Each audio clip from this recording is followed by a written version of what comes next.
and welcome to Atop the Fourth Wall, where bad comics burn.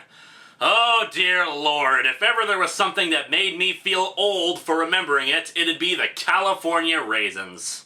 It's not even that they're that old. I can just barely recall watching a California Raisins TV special thing in the early 90s. I don't remember what the hell it was, and for all I know, it could have just been a commercial that I've blown out of proportion.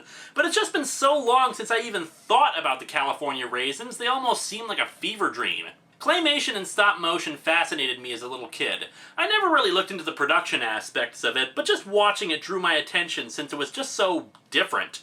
As such, that included the California Raisins. For those either too young or who have never heard of them, the California Raisins were originally produced as a commercial in 1986 to promote, well, raisins. The commercial proved so popular that the characters were spun off into other media, like TV specials, a cartoon, some albums, an NES game that was apparently never released, and a brief comic series that sadly was released. Which brings us to the other half of our title, the 3D part of it. 3D movies seem to be all the rage these days, and I couldn't care less about it.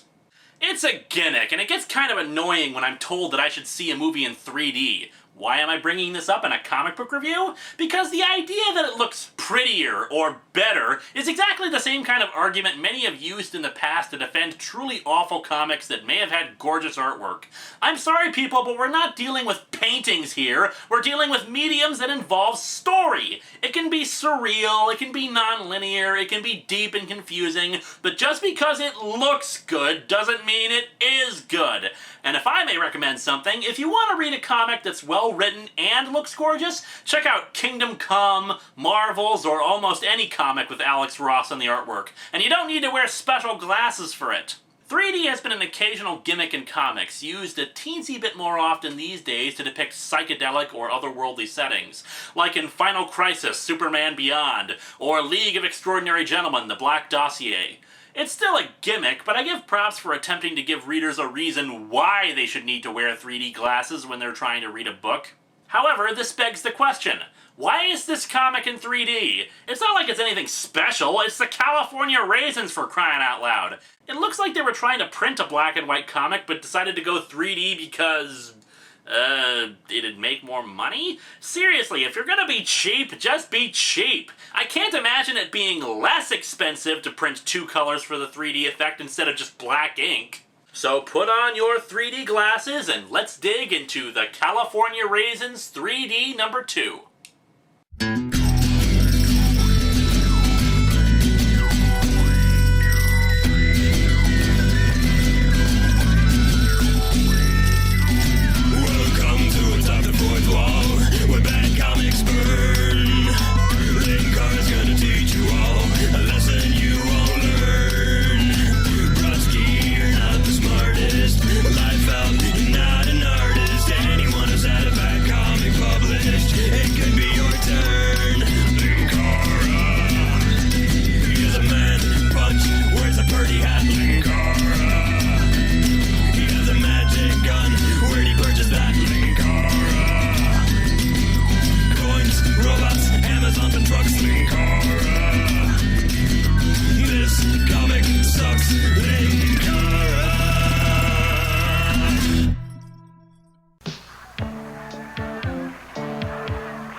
Okay, maybe I was too quick to say they weren't being cheap enough given this cover. There is barely any detailing on this cover, just a flat blob of color for the sky, for the grass, and the spotlights on the raisins. As such, let's talk about nitpicky things that I find amusing. So, the California Raisins are sentient food with arms and legs. Why do they not wear clothes? Or if there's some sort of cultural thing where they don't need to wear clothes, what the hell is with the kinda sorta tuxedo fronts on them with bow ties? Why are their eyelids blue? And anyone ever notice that they don't actually look like raisins? They kinda look like slightly shriveled grapes. Okay, yeah, I know that raisins are dried grapes, but you get my point. I do apologize about the visuals you're going to be seeing here, since they're all in 3D, and as such it's difficult to discern what you're looking at. If the images become too difficult to discern, or if it's just painful to look at, I'll put a filter over it to try to make it look better. However, right off the bat, there's something wrong with what we're seeing here. Those of you with 3D glasses can probably identify it right away. Since most of you probably don't, here's the problem. The 3D doesn't work! And I don't mean in a, well, this isn't really three-dimensional kind of way. I mean, I've got the glasses, I'm looking at the panels, and nothing is happening! It's not the glasses either. I tested them out on other kinds of anaglyph 3D, i.e. 3D using the red and blue thing, and it worked just fine on those. There was clearly a distortion or the illusion of depth present in those images, but in this comic, it's not working. There's even a credit at the bottom for the 3D effects by Paul Tallarday, who was apparently the colorist responsible for other 3D comics at this company. I don't know, maybe it's just this one comic or this one single issue that I have, but there's something wrong when you're touting 3D, you go to the trouble of printing it in the format, but it just doesn't work.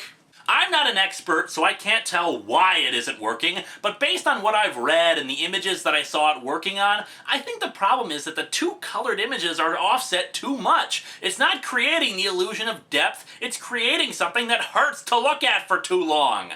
Naturally, we begin with a prologue. Welcome to Raisinville, California. Peaceful, quiet, yet on the hill overlooking the town, a shot rang out. Big Burger glowers down on this serenity. I admit I never watched the cartoon, and it's been a while since I watched a lot of the commercials and stuff, so I do apologize if I don't recognize any of these characters, but Big Burger? A little on the nose, isn't it? Were his parents like Mama and Papa Burger or something? Is it a title thing? Will he someday be Old Moldy Burger? For that matter, how does procreation occur when you're a food that's made up of different components like bread, meat, lettuce, etc.? Someday, Raisinville will be my town, but that infernal singing group keeps ruining my plans. Oh, Nightcat must have formed her own team since last we saw her. By the way, dude, why the heck do you want that boring town? It's just a bunch of wobbly, slanted cubes. It's almost as if it was poorly drawn or something. His henchmen enter, made up of fries, a candy bar with only the letters NDY on it, and, a potato? I don't know. They tell him, the display is ready. What is this display? It's a huge blank wall with pictures of the individual members of the California Raisins on it. Grrr, even their pictures annoy me! Then why did you commission the huge poster of them? I've had plans for Raisinville since I was a little patty, and I won't wait any longer! Okay, we're getting some biological details on this guy. When he was young, he was just a burger patty. But then did the bun just grow from him like hair? If that's the case, why are his eyes located on the bun? Oh, and apparently his henchmen also include croutons that wear sunglasses. I don't get it. Said croutons proceed to drop the poster, which makes a clunk sound effect, but the editor's box says it prefers crash! Thank you, it was very important to know the editor's preference when it comes to sound effects. It added to the experience immensely. You imbeciles! It's so hard to get good help these days! How dare they drop that poster that probably took all of 5 minutes to make that I had built solely for the purpose of yelling at? Come with me, you bunglers! You know what to do! Don't fail me! Why did you tell them to come with you if you were just gonna send them away? With the prologue over with, we have a splash page of a completely legitimate-looking note to the California Raisins. Congratulations! An anonymous gift of one huge mansion has been given to you in honor of your new post as Raisinville's official town band. P.S. I am a Nigerian prince and I wish to send you my fortune. So is official town band like an elected office or something that's appointed? The Raisins are happy about this since apparently in the last issue Big Burger wrecked their old place. I wonder why they didn't press charges. Let's hear it for fame and fortune! Yahoo! Hooray for fame and fortune! People just give you expensive stuff! They head out to their new house and, oh dear lord, it's a splash page that they need to turn on its side, but not really a splash page since there's another panel at the top here. That's right, side up! Look, I may not like having to turn a comic on its side, but at least pick one orientation for the page and stick with it! The layout of the house is nothing special, except for one room that doesn't show anything in it. The Ver Room. What the hell is a Ver, and why is there a room for it? Oh, wait, are they making a pun on the sound effect vroom? Nice. The Raisins look around the house, finding new instruments to waste a couple of panels. The air is filled with music from the sound system. Not bad. Not bad, it's great! Yeah, that music sure is great, but here's some better music. You can't hear it because it's in 3D. Wait. They go exploring some more, apparently there's no realtor to show them around or anything, to fill up some more pages. Did I mention this thing is 28 pages long? One of the Raisins enters a library where he finds some books on the counter. The Grapes of Wrath, Days of Wine and Roses, A Raisin in the Sun. Heh, cute. Then on the bookshelf they have, A Midsummer Night's Raisin, The Maltese Raisin, Grape Finger, The Raisin Who Loved Me. You know, you can't just insert raisin-related words into titles and have it make sense. It's especially bizarre since we've established that other foods exist as living beings, so why are they all grape-related? He hears some voices from behind the bookcase and realizes that it opens. However, as he slides it out of the way, it shuts on him and pushes him into a secret area. Slam! Put the candle back. The other four soon realize that he's gone, but figure he's just playing his new saxophone. Another decides to go check out his new drum set. However, as he starts playing, a trapdoor opens and he falls into it. Along with the drums, despite the trapdoor clearly not being the right size. Lazy art much? The next Raisin checks out his new piano, which happens to have a big button that he decides to press, shooting out smoke in his face. Steam-powered pianos never really took off. No, of course it's knockout gas and he falls over, someone dragging him away. So the villains knew that he would just press that one button. The remaining two Raisins realize that if the rest of the band is practicing, how come they don't hear their instruments? One of the knocked out Raisins, what, do you really expect me to know which one? None of these guys are named. Wakes up and sees the two henchmen arguing. Big Burger contacts them and tells them to hurry it up, and in turn, the croutons are ordered to get the last ones. As the Raisins walk through the hallway, holy crap, nooses? Ignoring for a second that these things don't have necks, isn't that a bit extreme? Oh, sweet merciful crap, they threw a knife! I thought they were just knocking them out! Why in the hell are they suddenly trying to kill them? This is a weird adaptation of 10 Little Indians. The croutons just lay on the death traps from more trapdoors to drugging them with, actually, what appears to be an explosive pellet given the hissing of the drink in this panel. More knives. Look, if you're going through this much trouble to the point of trying to kill them, just come at them with a gun! You're not exactly dealing with Mensa members here, especially since they're completely oblivious to the sounds of knives colliding with things and glass shattering. The last two get taken, rather unceremoniously I might add, and the Raisin who is pretending to be asleep realizes that he's been left alone for some reason. He goes off exploring and returns to the bookcase, opening it enough so that he doesn't get smacked like he did before. He finds the henchmen with the four captured Raisins.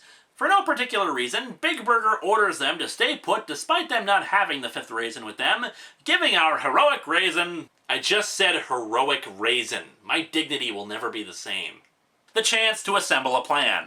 Utilizing the piano's digital synthesizer and other items, he's able to concoct an elaborate trap in a cartoonishly short amount of time.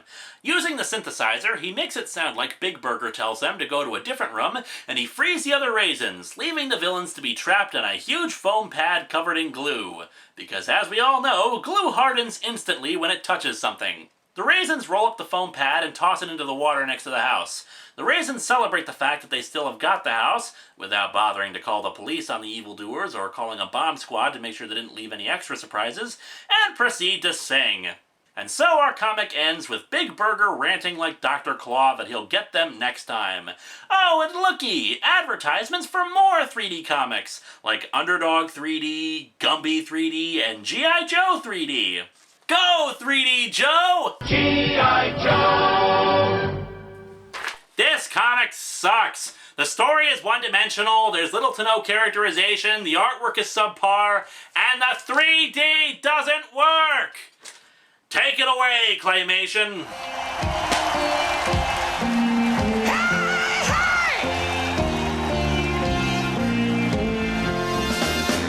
Like a fool when you stay too long.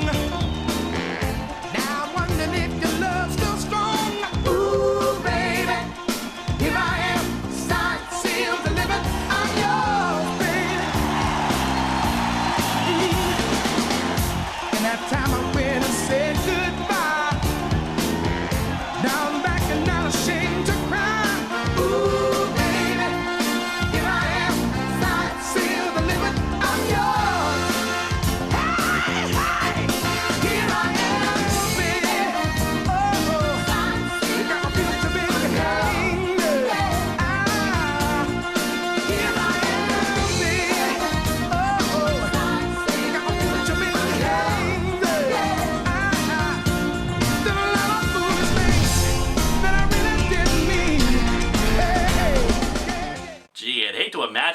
female raisin looks like. And oh dear God!